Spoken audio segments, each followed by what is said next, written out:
ஒரு நிமிஷங்க. அல்வா செய்ய போறீங்களா? அப்போ இந்த மாதிரி ட்ரை பண்ணுங்க. ரொம்ப ரொம்ப சூப்பரா டேஸ்ட்டா இருக்கும். இது எதுல செஞ்சேன் தெரியுமா? இந்த அல்வா செஞ்சது முலாம்பழம் தாங்க. ஆமாங்க. முலாம்பழத்தில நடுவுல இருக்கிற பகுதி எல்லாத்தையும் எடுத்து மிக்ஸி ஜார்ல சேர்த்துட்டு, நல்லா நைஸா அரைச்சுக்கணுங்க. அரைச்சுட்டு வாணலில நம்ம அந்த விழுத சேர்த்துட்டு நல்லா கலந்துக்கிட்டே இருக்கலாங்க.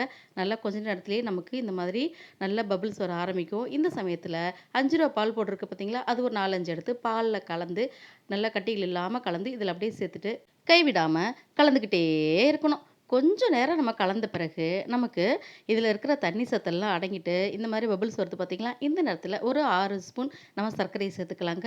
சேர்த்துட்டு மறுபடியும் நல்லா கலந்து விட்டுட்டே இருக்குங்க. ரொம்ப ரொம்ப சூப்பரா டேஸ்ட்டா இருக்கும். இந்த சம்மர் சீசன்ல முலாம்பழம் ஜூஸ்னாவே எல்லாருக்கும் ரொம்ப பிடிக்கும்.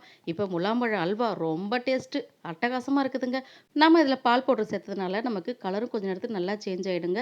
இப்போ கெட்டியா நமக்கு வந்த பிறகு 2 ஸ்பூன் நெய் சேர்த்துட்டு பேன்ல ஒட்டாத அளவுக்கு நல்லா கலந்து விட்டுட்டு இருக்கலாங்க. இன்னும் நமக்கு கலர் மாறும். இப்போ ஒரு 10 நிமிஷம் கலந்த பிறகு பார்த்தீங்கன்னா, இந்த மாரி நல்லா கலர் மாறுது. இப்போ ஒரு 2 ஸ்பூன் நெய் சேர்த்துட்டு, நல்லா கலந்து விட்டுட்டு, நம்ம ஒரு பாக்ஸ்ல எடுத்து வச்சிர வேண்டியதுதாங்க. இந்த அல்வா செய்யறதுக்குன்னே சம்மர் சீசன் எப்போ வரும்னு காத்திருப்பீங்க.